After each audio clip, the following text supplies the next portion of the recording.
Halo teman-teman semua, Assalamualaikum warahmatullahi wabarakatuh. Berjumpa kembali dengan saya Asep Dian Permana. Pada kesempatan kali ini akan coba menjelaskan terkait cetak biru transisi otomotif, yaitu strategi Astra menghadapi dominasi dari EV Cina.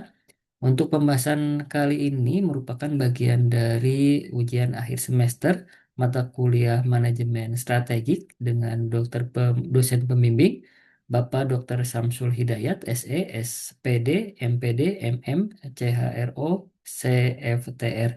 Dan saya sendiri Asep Dian Permana dengan nomor induk 2202011010163. Baik, untuk pembahasan kita kali ini akan diawali dari titik infleksi industri, yaitu berakhirnya era monopoli konvensional. Kita ketahui di tahun 2020 ya dominasi mutlak dari ICE, yaitu internal combustion engine, menguasai pasar, di mana Astra memimpin secara stabil, yaitu melalui Toyota. Kemudian pada 2022 ya, di sini adalah era pengenalan dari EV atau electric vehicle, yaitu kendaraan listrik mulai hadir namun masih bersifat niche dan tahap awal pengenalan pasar, diawali oleh eh, kendaraan EV bermerek Hyundai. Kemudian di tahun 2024, invasi agresif dari perusahaan otomotif China, yaitu merek Tiongkok, masuk dengan harga yang destruktif dan teknologi yang mutakhir. Ini digawangi oleh BYD dan Wuling. Dan sekarang pada tahun 2026 adalah kompetisi puncak, di mana proyeksi persaingan brutal tidak hanya pada harga, tetapi ekosistem dan purna jual. Jadi, secara resmi Indonesia memasuki era transisi struktural menuju elektrifikasi. Oke, selanjutnya adalah 5 faktor penekan yang mengancam pangsa pasar histori Astra. Di sini ada 5 faktor yang akan menekan pangsa pasar historis dari Astra. Yang pertama terkait teknologi, yaitu dengan ditandai inovasi baterai dan perangkat lunak Tiongkok yang jauh lebih cepat. Kemudian dari sisi harga, BYD dan Wuling menerapkan strategi harga kompetitif dengan subsidi yang agresif. Kemudian untuk faktor yang ketiga adalah infrastruktur, yaitu stasiun pengisian daya atau charging station yang masih terpusat, belum merata di daerah. Dan yang selanjutnya adalah faktor konsumen, yaitu pergeseran preferensi ke kendaraan ramah lingkungan dan sensitivitas biaya operasional. Dan yang terakhir adalah kompetitor, yaitu masuknya BYD, Chery, MG, dan Neta secara bersamaan dengan portofolio produk yang bervariasi. Hal ini benar-benar menjadi ancaman yang serius untuk dominasi pasar Astra yang sekitar 50% ya di Indonesia. Jadi akar permasalahan bergeser dari sekedar persaingan produk menjadi pertarungan ekosistem dan adaptasi teknologi. Selanjutnya adalah paradok dari pasar Indonesia sendiri, yaitu realitas dari transisi yang bertahap. Yang pertama adalah ketergantungan konvensional, ya tidak bisa dipungkiri juga sebanyak 75% um, konsumen masih bergantung pada kendaraan konvensional, yaitu didominasi oleh mesin konvensional karena keterjangkauan harga dasar dan kebutuhan mobilitas jarak jauh yang belum terakomodasi oleh infrastruktur EV ya. Kemudian kita juga bisa melihat adanya konsentrasi untuk EV ya sekitar 20%, di mana konsentrasi pasar EV nasional dari total pasar EV nasional ini saat ini terpusat secara eksklusif di wilayah Jabodetabek ya. Karena eh, adalah kemudahan untuk chargers ya. EV saat ini adalah fenomena urban, sementara model hybrid menyebar lebih merata. Jadi keberadaan mobil listrik, hybrid, dan ECA akan terus berdampingan untuk memenuhi kebutuhan masyarakat Indonesia yang beraneka ragam ya, karena luasnya wilayah Indonesia. Ini disampaikan oleh Bapak Gideon Hasan, Direktur dari PT Astra. Selanjutnya, saya coba jelaskan terkait matriks segmentasi geografis ya. Di sini ada urban, dibandingkan dengan non-urban. Nah, pertama kita lihat dari urban atau kota besar atau mayor city ya. Di sini untuk EV tire dapat kita simpulkan dari eh, point of view daya beli pasti tinggi. Kemudian untuk infrastruktur ya pasti charging tersedia dan terus berkembang. Kemudian untuk karakter konsumen sendiri di kota-kota besar ya cenderung adaptor teknologi awal, melek terhadap digital dan mengutamakan status dan inovasi.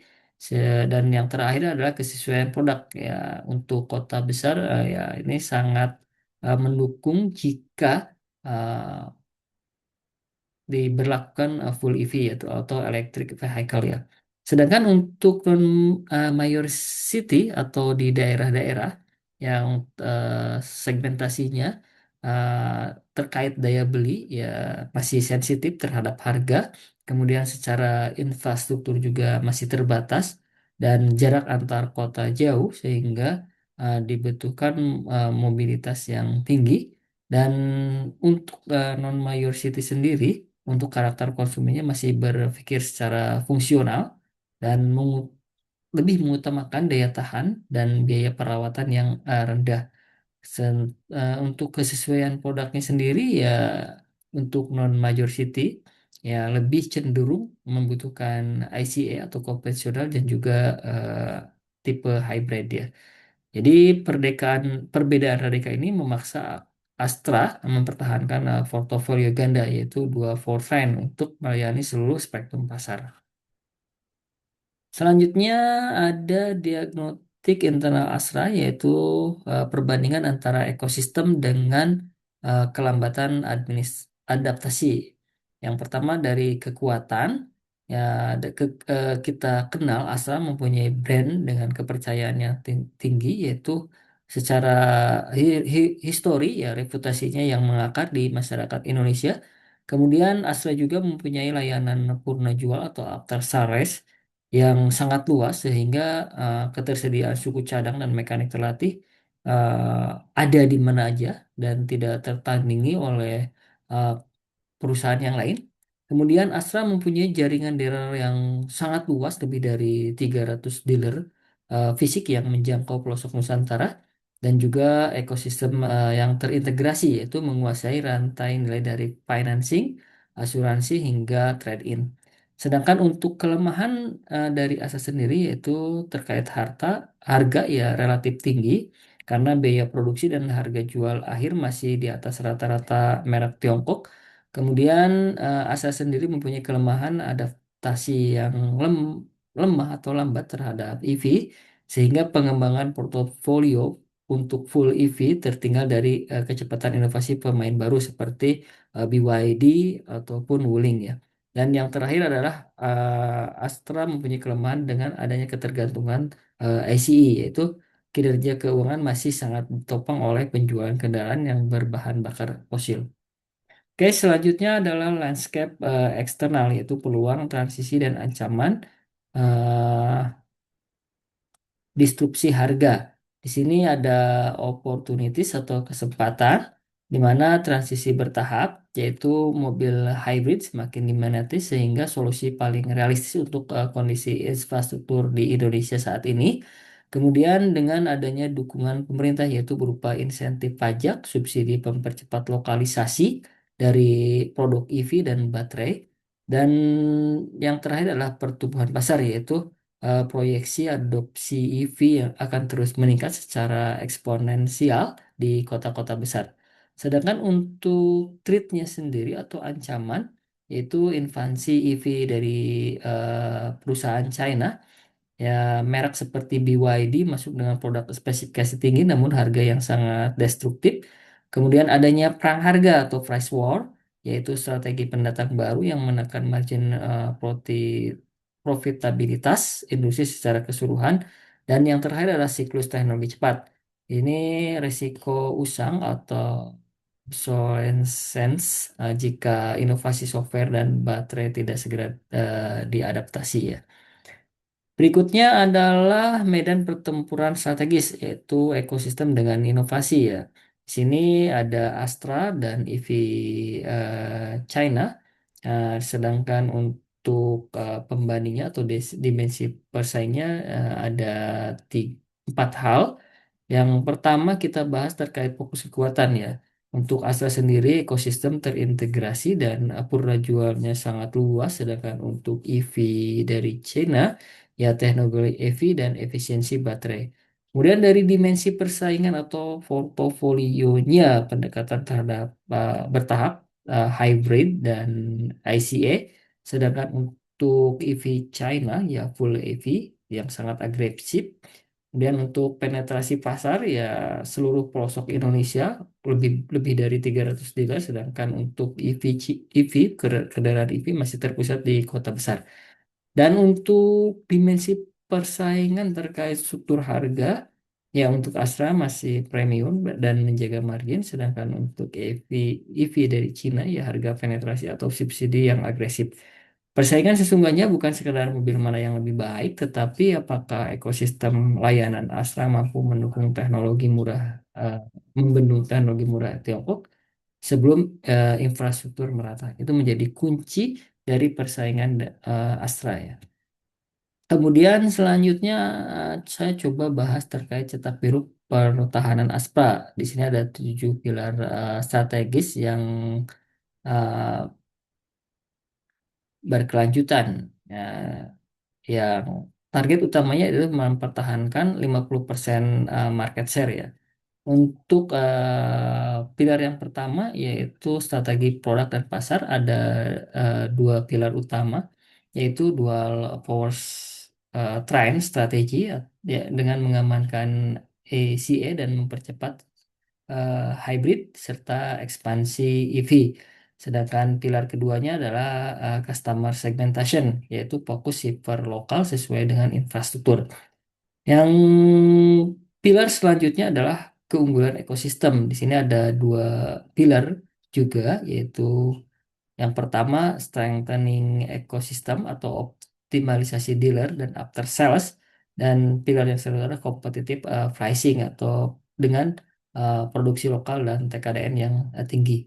Sedangkan untuk 2 pilar menjadi pondasi yaitu partnership strategi, yaitu dengan kolaborasi dengan PLN dan pemerintah, dan yang pilar keenam adalah digital transformation atau aplikasi Astra. Sedangkan untuk pilar yang selanjutnya adalah terkait efisiensi dan operasional, yaitu operational excellence, di mana proses lean dan lebih meningkatkan lagi Kaizen.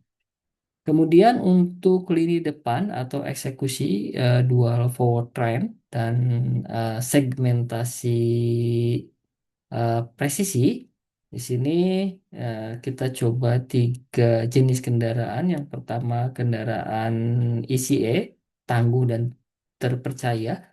Targetnya yaitu daerah dengan wilayah operasional yang berat seperti di pegunungan atau daerah dengan jarak 2 kota yang jauh. Ini di mana strateginya yaitu mempertahankan dominasi mutlak, optimalkan efisiensi produksi untuk menjaga margin cash flow. Kemudian tipe yang kedua adalah kendaraan hybrid atau solusi realistis untuk saat ini. Ini menjadi solusi yang realistis ya untuk Indonesia. Targetnya yaitu kota menengah, transisi konsumen yang konvensional ya. Strategisnya itu mempercepat pengembangan model hybrid lokal dengan biaya operasional rendah namun jangkauan tak terbatas. Dan yang terakhir adalah kendaraan EV atau yang mungkin bisa kita bilang ini adalah kendaraan masa depan. Target utamanya tentu kota besar yang berinfrastruktur lengkap, dengan strategi memperbanyak portofolio EP untuk melawan penetrasi BYD secara head to head segmen premium atau tech savvy ya. Oke, baik. Selanjutnya akan saya coba jelaskan terkait eksekusi dual powertrain dan segmentasi presisinya. Dengan ekosistem finansial dan retail, ya Astra Financial, asuransi, dan Auto 2000 memberikan kemudahan kredit yang sulit disamai pendatang baru. Kemudian layanan trade-in terintegrasi ya solusi You Start mengunci loyalitas pelanggan saat ingin mengganti mobil lama mereka mereka ke EV atau hybrid Astra. Di sini juga ada aliansi infrastruktur atau partnership ya. Astra sendiri berkolaborasi dengan PLN, pemerintah, dan produsen untuk mempercepat pembangunan stasiun pengisian daya atau charging station nasional secara proaktif. Jadi, kekuatan Astra adalah ekosistem yang luas, layanan purna jual, dan jaringan dealer yang belum dapat ditandingi oleh pendatang baru. Oke, selanjutnya adalah terkait operasional, excellent penekanan biaya. Di sini ada produksi lokal dan Kaizen dan Lean ya. Ini untuk produksi lokal meningkatkan rasio TKDN atau tingkat komponen dalam negeri untuk efisiensi pajak dan juga supply chain. Sedangkan untuk Kaizen yaitu dengan terus menerapkan efisiensi rantai nilai untuk menciptakan ruang manuver harga. Sedangkan untuk digital transformation atau loyalitas ya platform Mastra digital end-to-end yang menghubungkan booking service, trade-in, kredit, dan monitoring EV dalam satu aplikasi. Dan data dividen yaitu menggunakan data perilaku hubungan konsumen dari aplikasi untuk personalisasi layanan dan menjaga retensi pelanggan agar tidak berpindah merek. Jadi hasilnya harga akhir lebih kompetitif dan loyalitas pelanggan terkunci tanpa mengorbankan kualitas Astra itu sendiri. Oke, kesimpulan dari strategi adalah memenangkan transisi bukan sekedar kompetisi, yaitu masuknya EV Cina membuktikan bahwa disrupsi otomotif tidak bisa dihentikan, namun mempertahankan pangsa pasar lebih dari 50% di Indonesia tidak cukup hanya dengan meluncurkan mobil listrik murah. Kemenangan di era transisi adalah milik incumbent yang mampu mensinergikan inovasi produk, dual powertrain dengan dominasi infrastruktur layanan, ekosistem total. Astra bukan sekedar menjual mobil, melainkan menyediakan jaminan mobilitas dari hulu ke hilir. Nah, sehingga market share menjadi stabil dan bertumbuh ya. Oke, demikian penjelasan yang bisa saya sampaikan terkait cetak biru transisi otomotif, yaitu terkait strategi Astra menghadapi dominasi IP Cina. Kurang lebihnya mohon maaf. Terima kasih atas perhatiannya. Assalamualaikum warahmatullahi wabarakatuh.